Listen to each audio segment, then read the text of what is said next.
Vamos abrir em João capítulo 12, versículo 26.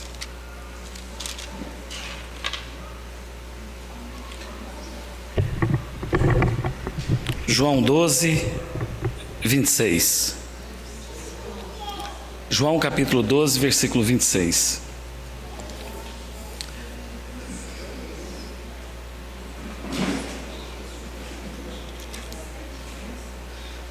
João 12, 26, a parte final do versículo, que diz assim: todos acharam?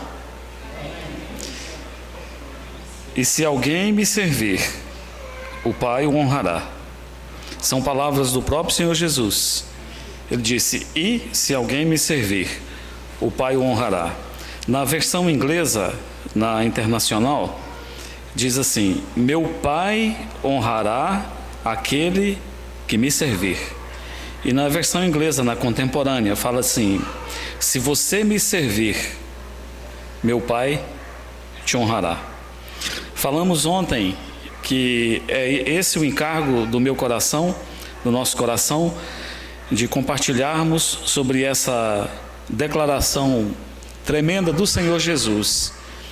Ele disse que se alguém o servir, o Pai o honrará. Então procuramos inicialmente mostrar o privilégio que é podermos servir a Jesus na nossa geração.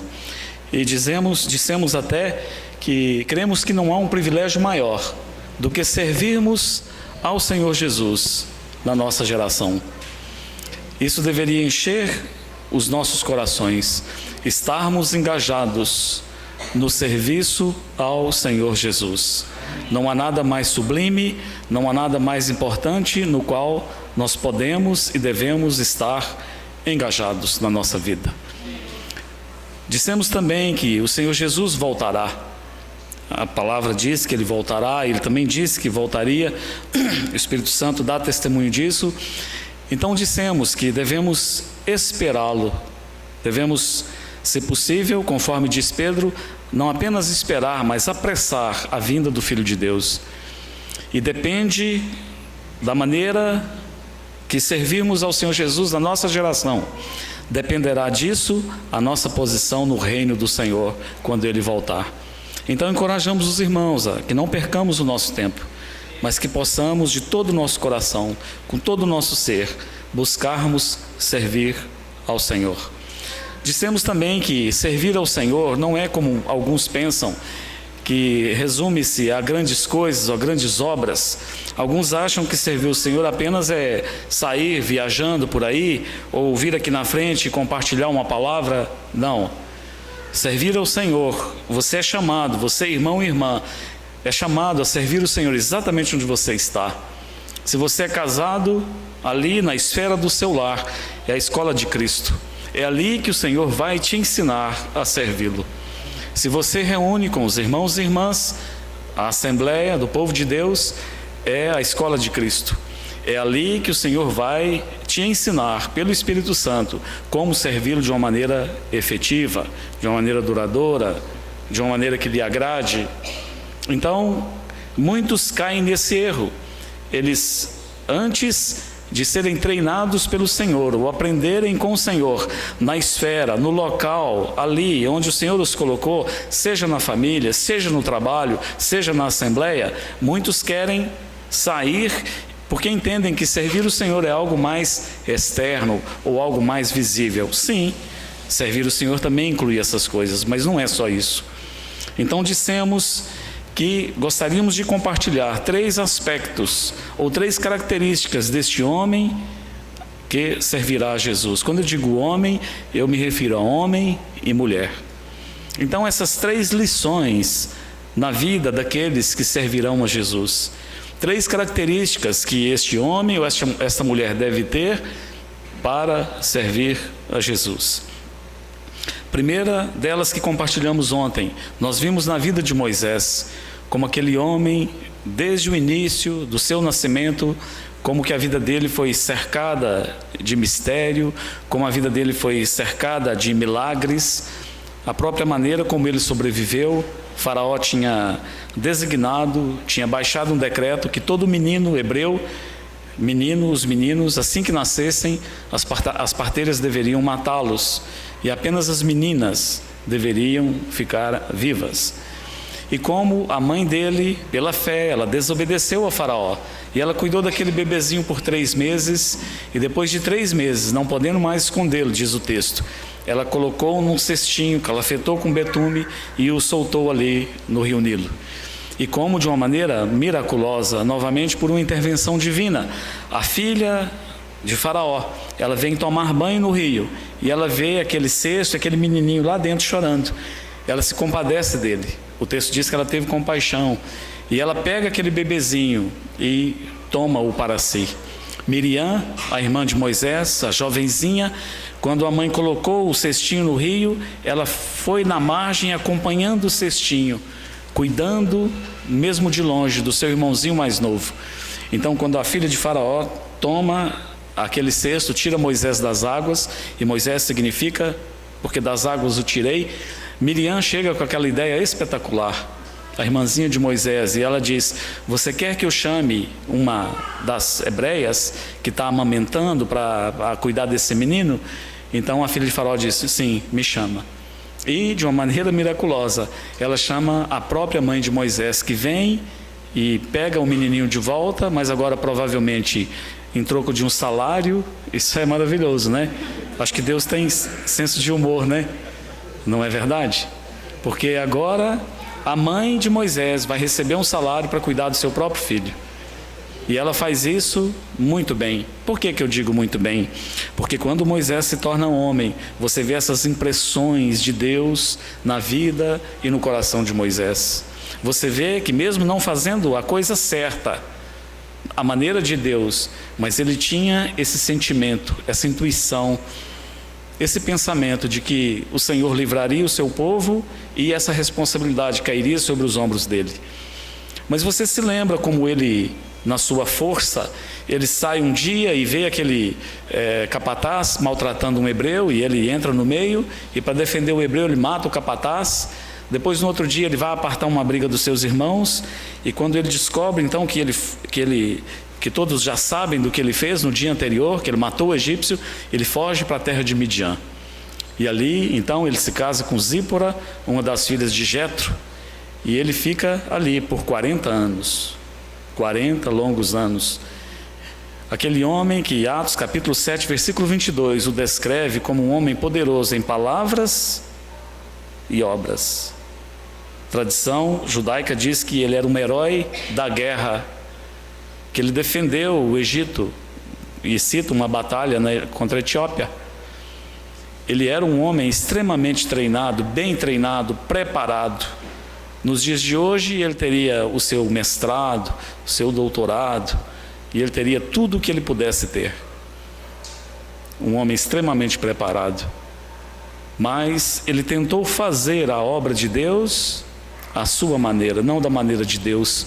Então, por causa disso, ele fica 40 anos ali no deserto, cuidando de ovelhas, cheirando ovelhas, cuidando desse animal que requer cuidados diários, constantes, todos os dias, 24 horas por dia. Há uma história de Campbell Morgan diz que certa vez, ele andando no Oriente Médio, e ele caminhando com um guia, ele viu um pastor de ovelhas guiando as suas ovelhas para o aprisco, e ele pediu o guia: me leva até ele. E disse: aonde você vai com essas ovelhas? Ele disse: eu estou indo levá-las para o aprisco para passarem a noite. Posso ir com você? Pode. E eles chegaram no lugar, que era um lugar cercado de pedras, e tinha apenas uma entrada, mas não tinha um portão, uma porta, para impedir as ovelhas de saírem à noite. E as ovelhas todas entraram, e Campbell Morgan perguntou para aquele pastor: mas elas estão protegidas porque tem um muro de pedra em volta, mas essa entrada está aberta? Uma entrada maior do que essa porta aí, talvez, do tamanho daquela. Campbell Morgan perguntou: mas como que elas vão ficar protegidas à noite para o predador natural não entrar? Aí o pastor disse assim: daqui a pouco, quando escurecer, eu vou me deitar ali, na entrada do aprisco, e a partir de então, eu me tornarei a porta das minhas ovelhas. Qualquer predador para entrar, para comer as minhas ovelhas, para tomá-las de mim, tem que passar por cima de mim. Mas também alguma para sair de lá de dentro tem que pular por cima de mim. E o Senhor Jesus em João 10, ele fala: eu sou a porta. Então as ovelhas requerem cuidado o tempo todo. E Moisés ficou ali nessa vida, nessa rotina, uma rotina terrível. Cuidar de ovelhas não é fácil. Campbell Morgan dizia que é um animal muito estúpido, além de ser muito bobinho. Ovelha, ela tem 7,5 graus de miopia. As ovelhas não enxergam. 7,5 graus de miopia. Se ela estiver no campo e ela ver uma cascavel, uma cobra enrolada, ela vai chegando perto para cheirar, para ver o que é de pertinho, aí já era. As ovelhas não enxergam bem. As ovelhas também, elas comem de 7 a 8 horas por dia. Ela fica comendo.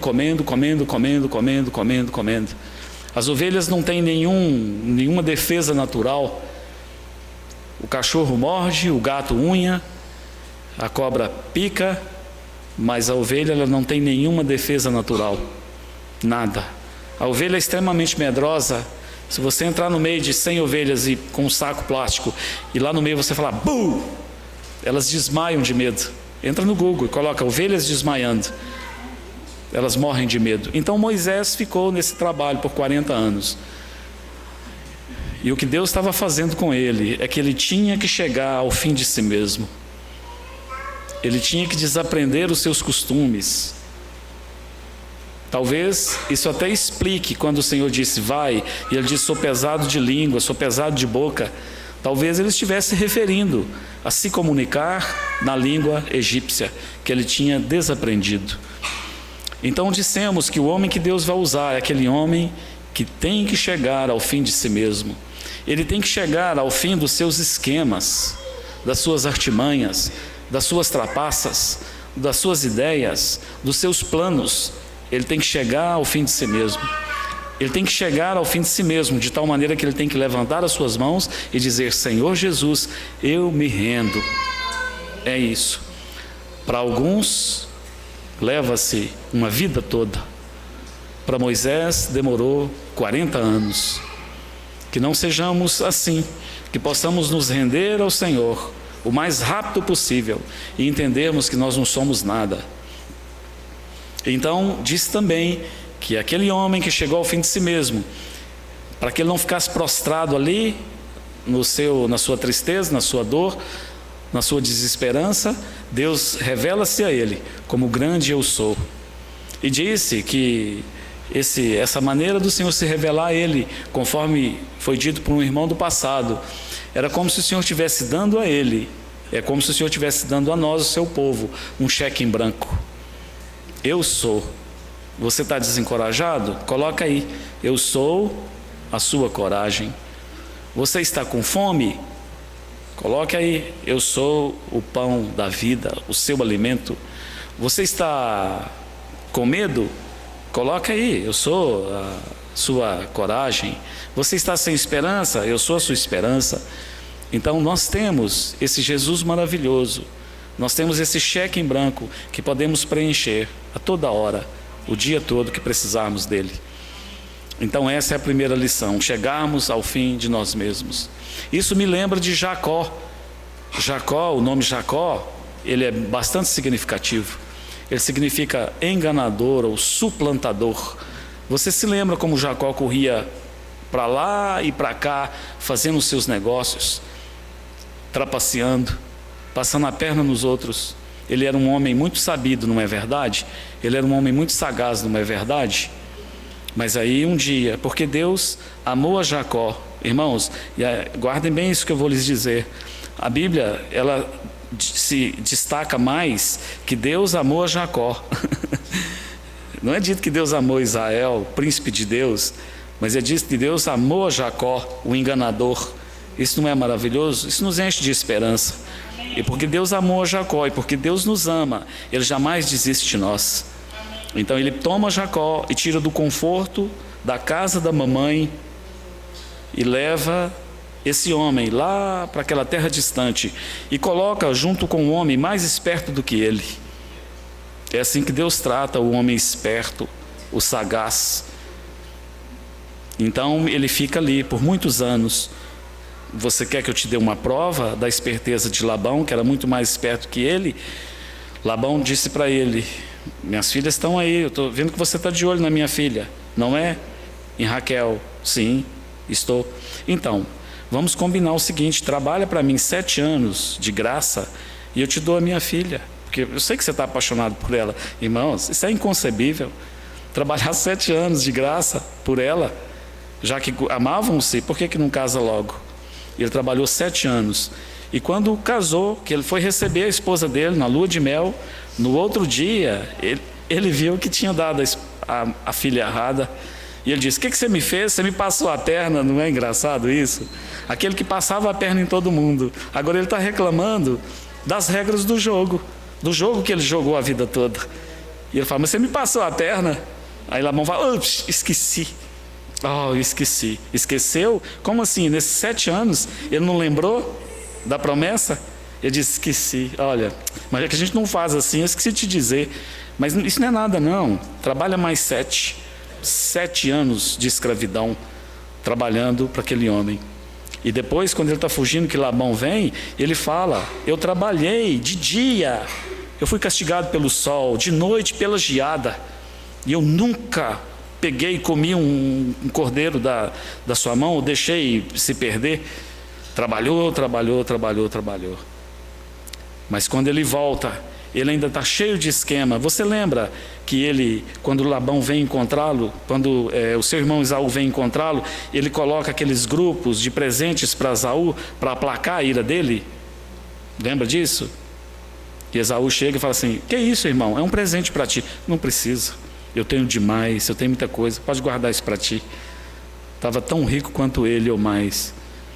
Mas aquele homem, ali no Val de Jabó, quando ele volta, o tratamento final na vida dele, antes dele tornar-se Israel, aquele enganador, aquele suplantador, Deus toca na articulação da coxa.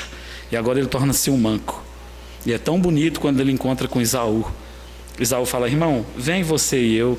E ele fala assim: irmão, eu tenho vacas de leite, ovelhas, as crianças são tenras, eu tenho que ir bem devagar no passo das vacas de leite e no passo das crianças. Aquele homem que correu a vida toda, agora ele é um manco. Ele tem que andar no passo das crianças. Andar no passo das crianças não é fácil. Pega na mão do Efraim e vai dar uma volta com ele ali na praça aí para você ver. Andar no passo da criança. Mas maravilhoso que lá em Hebreus capítulo 11, o último testemunho de Jacó e Jacó, apoiado na extremidade da sua bengala, adorou. Ele transformou-se em um adorador. Agora não é mais um enganador, mais um adorador. Mas teve que chegar ao fim de si mesmo. Então o homem que vai servir a Jesus, ele tem que chegar ao fim de si mesmo, tem que se render a Jesus. Senhor, eu não sou nada, Senhor, o Senhor é tudo. Então nessa noite, se o Senhor permitir, há mais 2 aspectos, 2 características que eu quero compartilhar com vocês acerca desse homem, dessa mulher que vai servir a Jesus. O primeiro deles está lá em Hebreus capítulo 12. Hebreus 12, 1. Hebreus capítulo 12, versículo 1, antes de Tiago. Hebreus 12, 1. Hebreus 12, versículo 1. Todos acharam?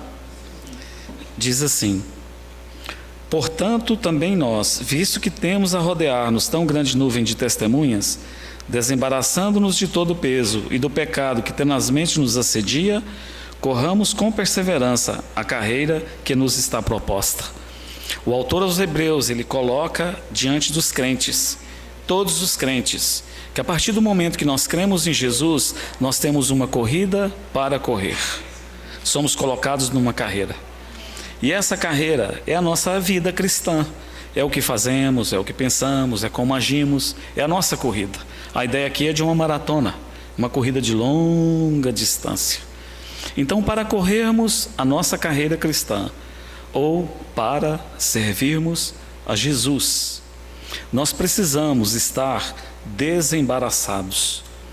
O autor diz aos corredores, aos crentes: vocês têm uma corrida diante de vocês, mas para corrê-la, vocês precisam se desembaraçar de todo o peso e do pecado que tenazmente nos assedia. Essa palavra desembaraçar, ela significa, no original, livrar-se, jogar fora, despir, deixar de lado. A ideia para eles, ali, está claro aqui a figura dos jogos gregos. A ideia para eles era como aqueles corredores que iam correr a corrida no estádio. Então eles chegavam muito bem arrumados, como a nossa irmã Inali. Chegava bem arrumado, o cabelo arrumado, o colar. Chegavam bem arrumados, para vocês entenderem. Mas daqui a pouco vai dar o sinal de partida. Você correria dessa maneira, chique como você está? Não, né? Então uma ideia, chegou a hora de correr, tem que se despir daquelas roupas pesadas que estavam em cima de você. Mesmo que a plateia que está lá, elas possam até comentar: nossa, olha a roupa daquele lá, olha a roupa daquela lá, puxa, que chique, que bonito. Mas se esse corredor fosse tentado a correr a sua corrida vestido como ele estava, certamente ele correria muito pouco. Daqui a pouquinho essas roupas embaraçariam-no e ele deixaria a carreira, ele poderia até cair. Você já viu esses corredores atuais, como eles correm suas carreiras, esses maratonistas? Uma camiseta, um short muito curto, um tênis, nem meia colocam.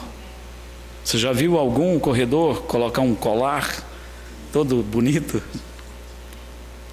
Até o pelo eles tiram. O tênis, eu já disse isso em outra ocasião, o tênis que eles usam, essas grandes marcas, Nike, Santo Bartolomeu, essas outras que tem por aí, Adidas, eles têm departamentos apenas para desenvolverem tênis para corrida com o menos peso possível. Eu tenho um tênis que um irmão me deu. Um dia eu compartilhei sobre esse assunto e terminou e falou assim: eu tenho um tênis desse que você falou, em torno de 180 gramas, um tênis, você acredita isso? E ele disse: eu vou te dar ele, e me deu esse tênis. Então a ideia aqui, nós precisamos correr a nossa carreira, ou nós precisamos servir a Jesus totalmente desembaraçados.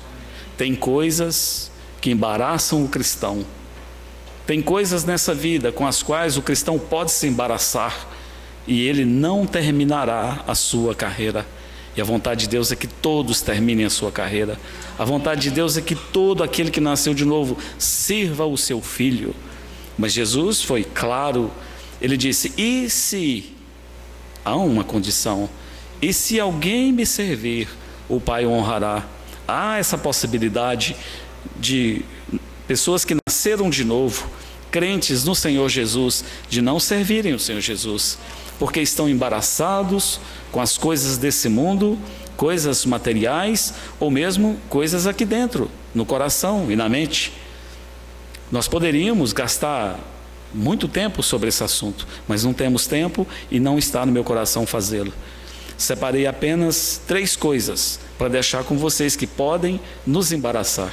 Há muito mais coisas, que o Senhor possa ajudá-los e vocês possam descobrir por vocês mesmos. Mas uma das coisas que embaraça o cristão chama-se ressentimento. Oh, ressentimento. Eu vou te contar o que significa essa palavra ressentimento. Ressentimento significa uma mágoa que se guarda de uma ofensa ou de um mal que se recebeu. Cristãos ressentidos, eles estão magoados, eles estão guardando alguma coisa dentro deles. Alguém os ofendeu, alguém lhes fez algum mal, e eles vão carregando isso para a vida toda. Ressentimento. Há um irmão numa cidade chamada Merrimack, lá em Long Island, Nova York. Um irmão muito querido. Ele trabalhava no hospital psiquiátrico. Então um dia alguém perguntou para ele, eu conheço esse irmão, ele é um irmão muito querido. E um dia um outro amigo meu perguntou para ele, no hospital onde você trabalhava, ele já aposentou, no hospital psiquiátrico, o que a maioria das pessoas que iam lá estavam buscando? Ele disse, um pai perfeito. Um pai perfeito. Um pai perfeito. O ressentimento. Coisas às vezes que nos aconteceram na infância. Alguém que nos fez algum mal e nós carregamos isso para a vida toda contra aquela pessoa. Há alguns dias atrás, irmãos, me permita essa palavra pessoal. Nós vamos aprendendo, somos todos alunos aqui. Eu sempre disse isso, eu me lembro de um fato que me aconteceu lá atrás, de alguém, uma pessoa que me falou algo e me machucou profundamente. Foi comida. Eu estava na casa da minha avó e nós não tínhamos muito na minha casa, eu sempre ia na casa da minha avó para comer bem. E essa pessoa, meu parente, estava lá e ela fez um comentário, tipo, eles vêm aqui só para comer a comida da minha avó. Eu devia ter 10 anos. E eu não percebi que eu estava guardando isso, guardando. Há uns dias atrás, eu conversando com a minha esposa, eu citei isso, mas eu citava isso como algo normal. A minha esposa foi precisa. Ela disse assim, querido, você está ressentido com isso aí. A vida toda. Eu disse, não, meu amor, não estou só te contando. Ela falou assim, não, você está ressentido, meu amor. Você tem que considerar isso aí. É verdade. Eu estava carregando isso por tanto tempo. E na hora, eu disse, Senhor, é mesmo, é ressentimento. Isso eu tenho carregado isso, e volta e meia eu falo isso. Eu pedi perdão ao Senhor por isso. E orei por essa pessoa. E acabou, e está acabado, está resolvido. Contei isso só para ilustrar o ponto. Ressentimento. Há um ditado do mundo. Provavelmente ele foi feito por alguém que não teme o Senhor. E como ele se aplica à vida dos irmãos e irmãs? De muitos. Esse ditado diz assim, dentre as recordações que guardo, eis a que mais me entristece. Quando acerto, ninguém se lembra. Quando erro, ninguém se esquece. Não é? Você é assim?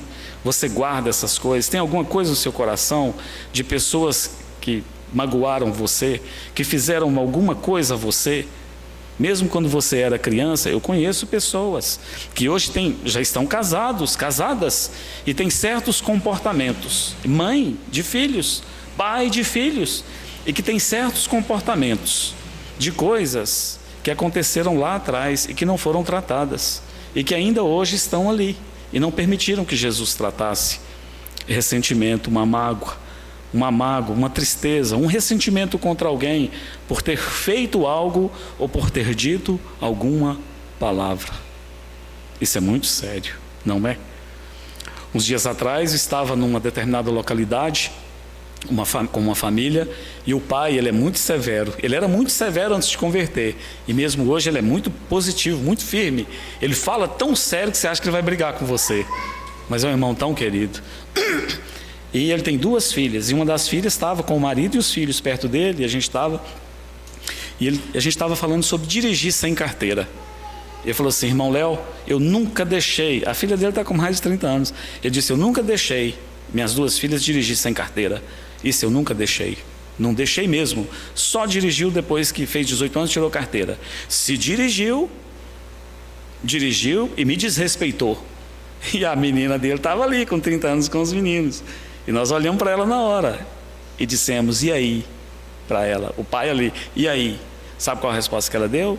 A resposta que ela deu é que devemos dar. Ela disse assim, todo o meu passado está debaixo do sangue de Jesus. Ela deu uma boa resposta, não deu?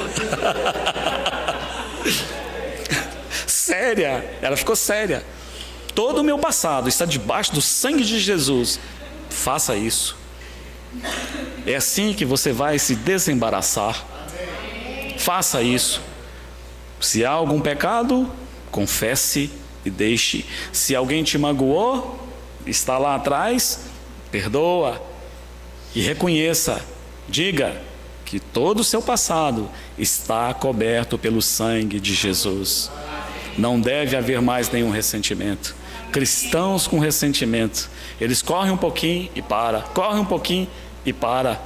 Suas pernas estão amarradas, estão enlaçadas com essa coisa terrível chamada ressentimento. Agora, esse é um aspecto, ressentimento contra as outras pessoas, mas também há cristãos, como há, que têm ressentimento, são ressentidos consigo mesmos.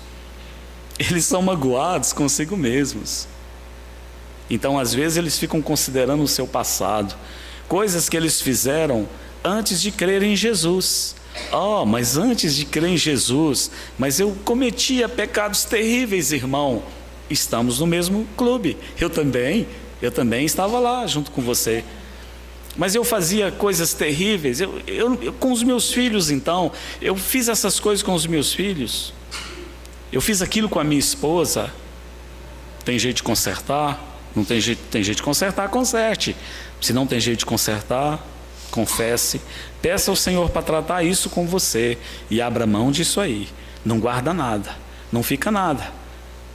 Porque geralmente o ressentido, ele é o mais prejudicado.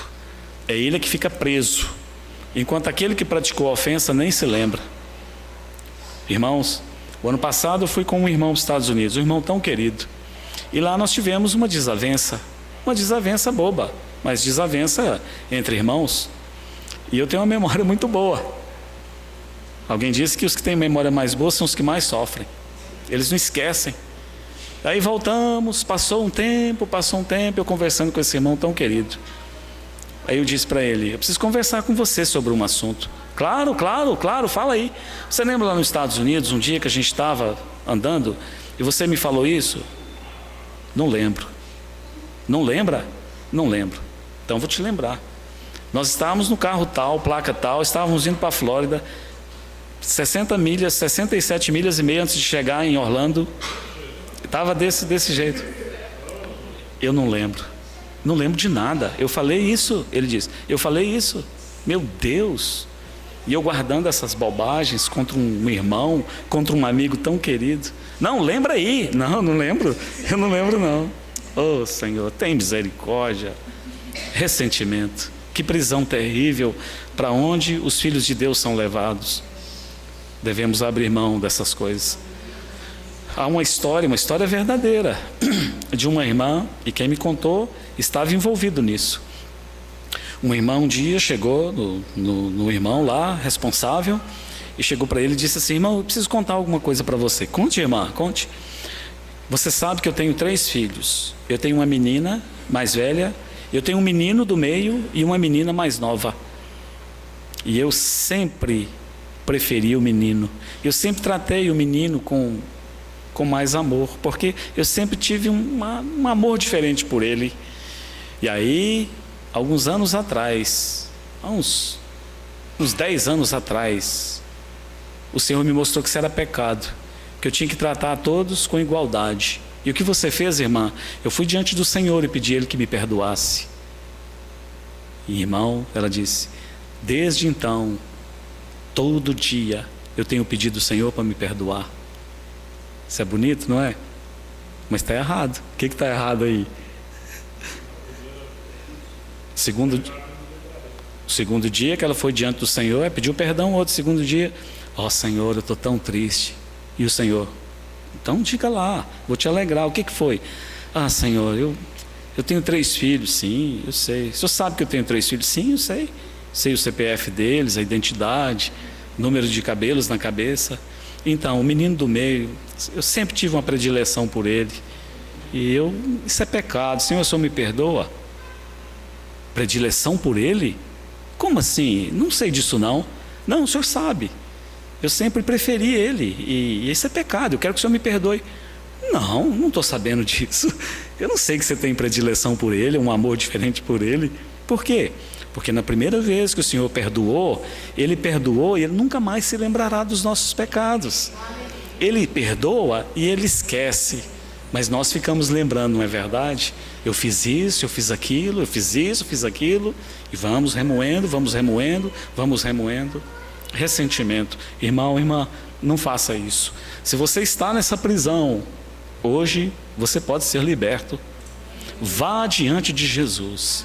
Abra o seu coração para com Jesus e peça ao Senhor para limpá-lo de todo ressentimento, seja contra as pessoas e seja contra você mesmo. Não carregue mais nada. Se alguém te fez algum mal, se alguém te fez mal a você, a seus filhos, a sua empresa, qualquer coisa, larga para trás, deixa para trás. Peça ao Senhor: Senhor, isso aqui eu não quero mais, eu não quero pensar mais nisso. Eu abro mão, eu entrego para o Senhor. Joga no mar do esquecimento e o Senhor o fará. Isso embaraça os crentes. Um segundo ponto que embaraça os crentes é o medo. O medo, guardem bem isso, irmãos, o medo nos paralisa. O medo paralisa o povo de Deus.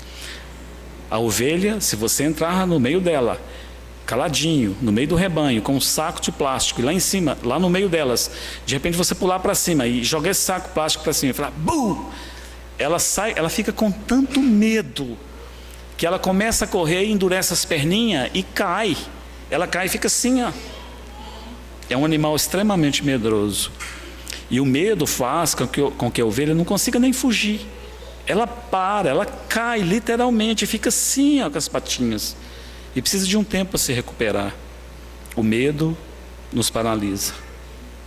Abacuque começa o seu livro cheio de temor. Você se lembra o livro de Abacuque como começa? Vamos lá dar uma olhadinha no livro de Abacuque. Diz assim, Abacuque, ele diz assim: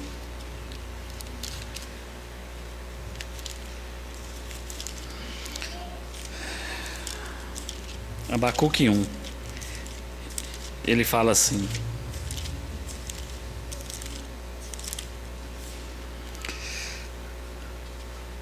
versículo 2: Até quando, Senhor, clamarei eu e tu não me escutarás? Gritar-te-ei violência e não salvarás? Porque me mostras a iniquidade e me fazes ver a opressão? Pois a destruição e a violência estão diante de mim, há contendas e o litígio se suscita. Por esta causa a lei se afrouxa e a justiça nunca se manifesta, porque o perverso cerca o justo, a justiça é torcida. A situação dele estava pior do que a nossa, alguns anos atrás, aqui no Brasil, não é? A situação dele estava pior do que na Venezuela, se a irmã me permite dizer isso. A situação do profeta era desesperadora. São palavras duras que ele diz assim. Ele diz assim: até quando, Senhor, clamarei eu e tu não me escutarás? Ele perdeu de vista quem era o Senhor, ele está com medo. Ele fala: Senhor, até quando eu vou clamar e o Senhor não me escuta? O Senhor escuta? Escuta. O Senhor sempre nos escuta.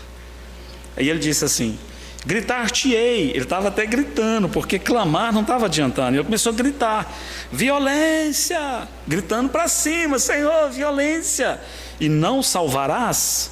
O Senhor salva? Salva. Ele falou: por que me mostra a iniquidade, Senhor, e me faz ver a opressão? E ele então conta como estava a situação dele ao redor. A lei se afrouxa, versículo 4: a justiça nunca se manifesta, o perverso cerca o justo e a justiça é torcida. Ele está com medo, ele está cheio de medo. O profeta de Deus. Agora vai comigo para o final do livro, no capítulo 3, versículo 17. Abacuque, capítulo 3, versículo 17. Vamos ver o final desse profeta, desse homem que está cheio de medo, cheio de temor. Capítulo 3, versículo 17. Ele termina com uma oração em forma de canto. Ainda, acabou o grito, né?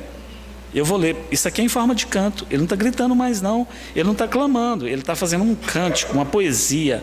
Ele fala: ainda que a figueira não floresça, oh aleluia, nem haja fruto na vide, produto da oliveira minta, e os campos não produzam mantimento, as ovelhas sejam arrebatadas do aprisco, e nos currais não haja gado, todavia eu me alegro no Senhor, exulto no Deus da minha salvação.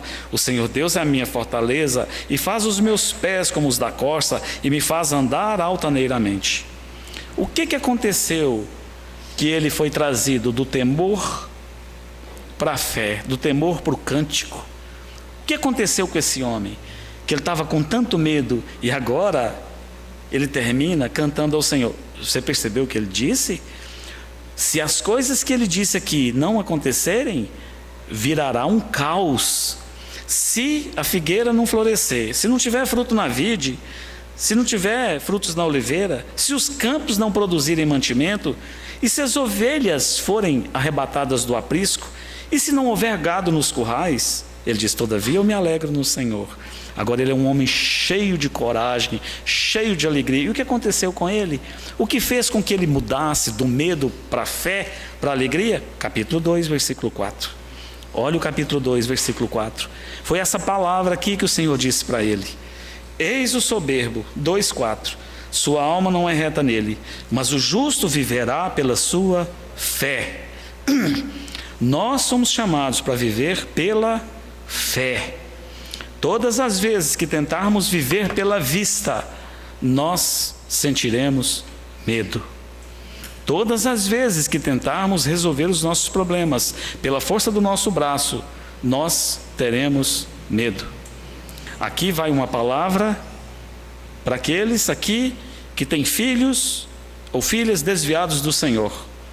Isso pode se tornar um grande embaraço na vida do povo de Deus. Um pai e uma mãe que agora tem um filho que não está seguindo o Senhor, seus pensamentos são atacados, seu corpo está atacado, ele não consegue mais ler a Bíblia, ele não consegue raciocinar direito, os seus pensamentos todos estão voltados para aquele filho ou para aquela filha que se desviou.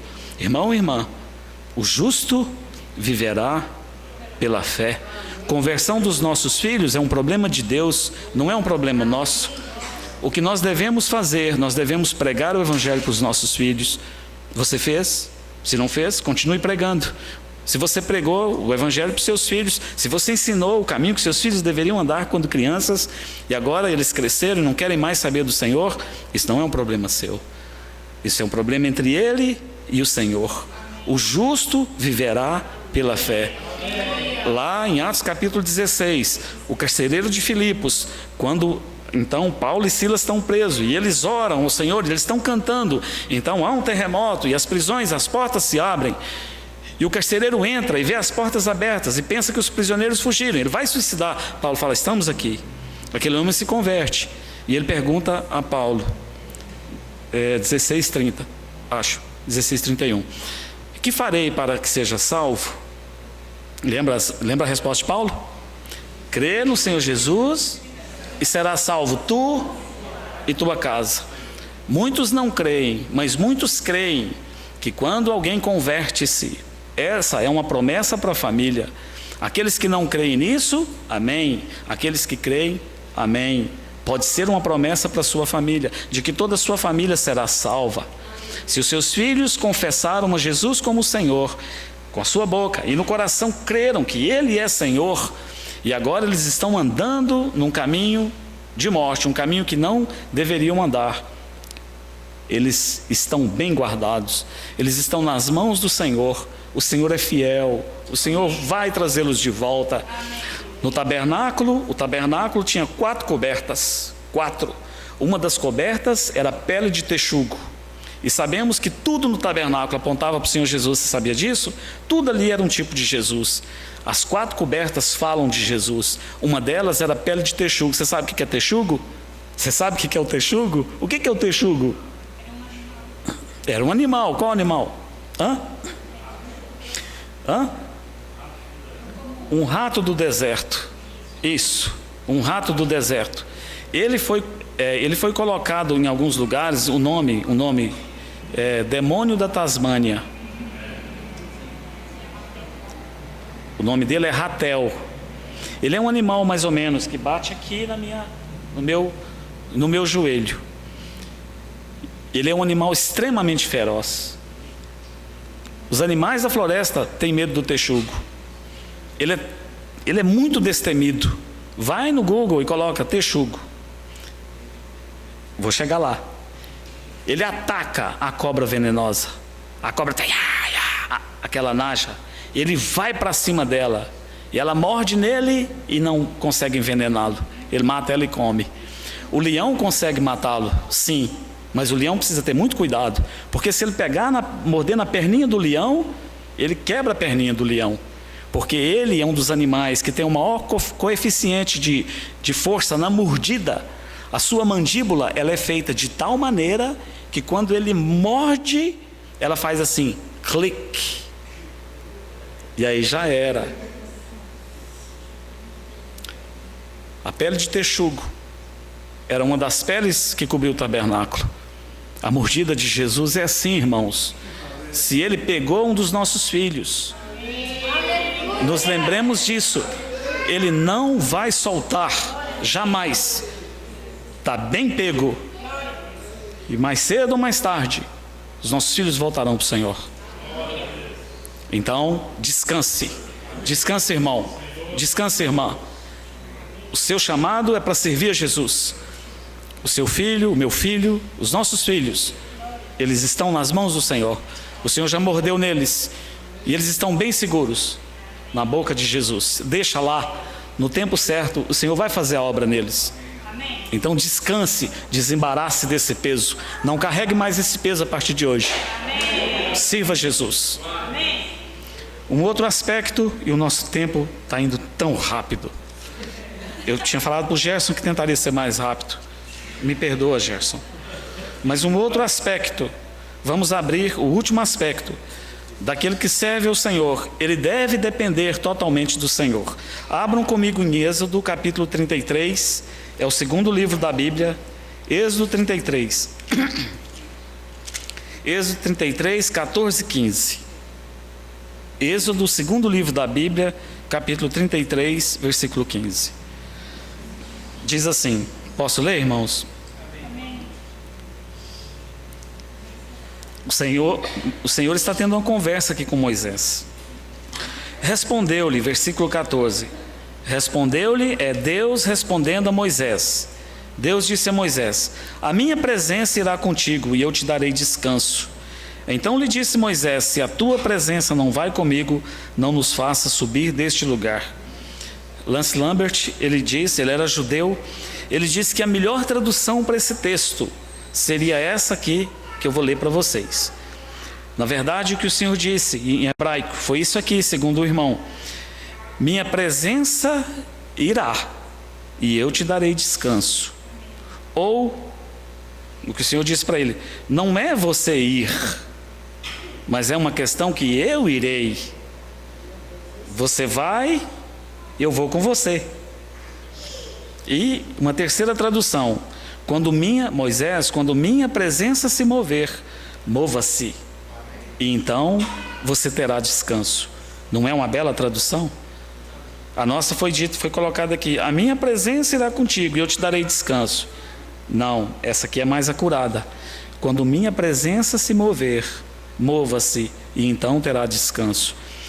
Irmãos, alguns dias atrás alguém disse de uma estatística de muitos irmãos, pastores que estão deixando o ministério, o seu trabalho, e muitos têm se suicidado. Isso é inconcebível, isso é triste demais, não é? Muitos têm abandonado a fé, muitos estão desgastados, muitos estão machucados, muitos estão desencorajados e não sabem mais o que fazer. Muitos irmãos deixam o convívio com os irmãos e tornam-se macumbeiros. Não é verdade? O que está acontecendo com essas pessoas? Por quê? Se Deus disse aqui: eu irei, quando a minha presença se mover, mova-se, então terá descanso. É uma promessa de Deus. Sabe por quê? Tantos crentes desanimados, tantos crentes machucados e desencorajados, é porque não estão vivendo a realidade desse versículo aqui. Eles estão fazendo exatamente o contrário. Nós todos somos culpados disso. Esse é o nosso pecado, de um modo geral. Quantos de nós que fazemos os nossos planos? Nós vamos fazer isso aqui, vamos fazer desse jeito, e aí vamos orar aqui, esposa. Senhor, nós vamos então comprar esse carro novo, e nós te agradecemos, nós temos orado por isso, e vamos lá amanhã, e que o Senhor abençoe em nome de Jesus. O nome de Jesus não é uma varinha de condão. O nome de Jesus é algo muito sério. Aí nós vamos lá e nós temos 15 mil, o carro custa 70. Mas é claro, a empresa lá é tão legal, e ela vai dividir os outros 65 em suaves prestações. Como assim? E aí depois, na 26ª prestação, o filho adoece, deu uma enchente, derrubou a casa. Eu não quero que isso aconteça não, viu, irmãos? Mas vem uma calamidade qualquer, e aí tem outras coisas mais urgentes que nós devemos gastar o nosso dinheiro. E quem que vai ficar por último? Quem que vai ficar? Sabe? Eu sei quem que vai ficar. Quem que vai ficar por último é o Joaquim, com a conta lá que a pessoa construiu, comprou dele e construiu a casa e dividiu lá em 15 pagamentos. Geralmente o material de construção fica por último. Eu tive material de construção. Iam lá e falavam assim: desculpa, mas deu um problema lá em casa, arrancou a unha do pé do menino lá e eu não vou poder te pagar esse mês. É assim. Acontece com os crentes. Eles fazem os seus planos e simplesmente querem que Deus os abençoe, e não funciona. E depois eles dão com a cara no muro. E aí, sabe quem que eles culpam? Eles culpam o Senhor, eles culpam a Deus. Mas por que a minha vida é um inferno? Por que a minha vida nada dá certo? Por que eu trabalho tanto e não prospero? Porque você está fazendo obras que Jesus não mandou você fazer. Você está fazendo a sua própria obra. Você está correndo atrás dos seus sonhos e não das coisas do Senhor Jesus. Se você estiver, essa é uma garantia, não minha, mas essa é uma garantia da palavra de Deus. Se você e eu estivermos engajados na obra do Senhor Jesus, fazendo aquilo que o Senhor Jesus nos mandar fazer, nós teremos descanso. O texto é claro, ele disse assim: quando minha presença se mover, mova-se e terá descanso. Aqui está a grande dificuldade dos cristãos. Esperar. Uma vez, George Miller e o John Nelson Darby, dois irmãos da história da igreja. John Nelson Darby era muito impetuoso, muito nervoso, e ele cortou a comunhão com George Miller. Mas havia naquela época um terceiro irmão, chamava-se de Barnstaple, Robert Chapman, é conhecido como o apóstolo do amor. E um dia esse impetuoso que rompeu com o irmão George Miller veio conversar com o apóstolo do amor, o Chapman. E aí, conversando com ele, disse assim: você sabe lá que eu separei do George Miller? E o apóstolo do amor falou assim: sei, mas você devia esperar mais, irmão. Você é muito rápido, você separou-se dele com tanta rapidez. Aí o Darby disse assim: esperar? Irmão, esperei 6 meses antes de romper com ele. E o Chapman falou assim: aqui teríamos esperado 6 anos. 6 anos. É o que você deveria ter esperado. Como o povo de Deus, ele faz um plano atrás do outro. Ele tem as suas ideias mirabolantes e quer que Deus simplesmente ponha um carimbo em cima. Deus não fará. Deus, ele somente dará graça e poder para o serviço, se o serviço estiver dentro da vontade dele. Se fizermos algo, se estivermos fazendo algo que não for a vontade de Deus, não conte com a graça de Deus, não conte com o poder de Deus, você não terá. O texto é claro, é quando a minha presença se mover, é o Senhor que tem que ir adiante de nós, irmãos.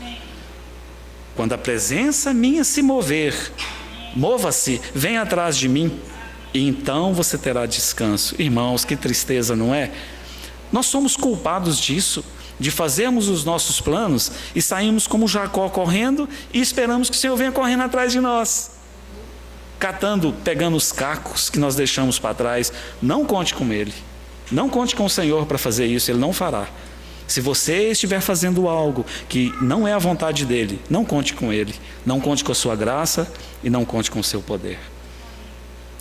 Devemos depender do Senhor. Moisés, aqui é algo maravilhoso. Ele diz assim: Senhor, eu vou, mas o Senhor tem que ir comigo. Isso não é maravilhoso?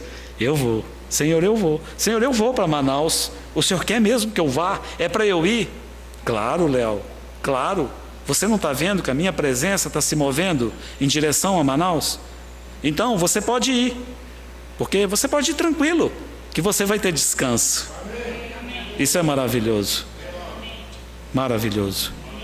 Devemos depender do Senhor para tudo. Não temos tempo, mas se você quando passar por esses livros aqui do Pentateuco, você preste atenção na vida de Moisés. É dito de novo e de novo que ele se prostrava com o rosto em terra. Você lembra disso? Você lembra? Quando viu um problema grande sobre ele, sobre a congregação, o que ele fazia? É dito que ele prostrava-se com o rosto em terra. Não precisam abrir, eu vou só citar dois. Quem está anotando, em Êxodo 34:8, teve um problema e fala que ele curvando-se diante do Senhor. E em Números 16:22, fala que ele também curvou-se diante do Senhor. É interessante porque um homem tão preparado pelo mundo e preparado por Deus, toda vez que vinha um problema diante dele, ele curvava-se diante de Deus. Parece que ele ficava mais tempo deitado no chão do que em pé, legislando sobre o povo de Deus. Sabe o que é isso? Isso é dependência genuína de Deus. Muitos problemas que vinham sobre ele eram problemas que ele já tinha passado. Então ele poderia simplesmente dizer assim: essa questão aqui da murmuração aconteceu aí, parece que 17 anos atrás, aconteceu a mesma coisa. Então, naquela época, como é que eu fiz mesmo? Como é que eu fiz para tratar daquela situação na minha casa mesmo, ano passado? Como é que eu fiz para tratar aquela situação com o meu filho, quando deu aquele problema? Nós temos essa tendência de pegarmos essas fórmulas e regras e vivermos por elas, não é? Então deu certo aquela vez, vai dar certo de novo. Não é assim com Deus.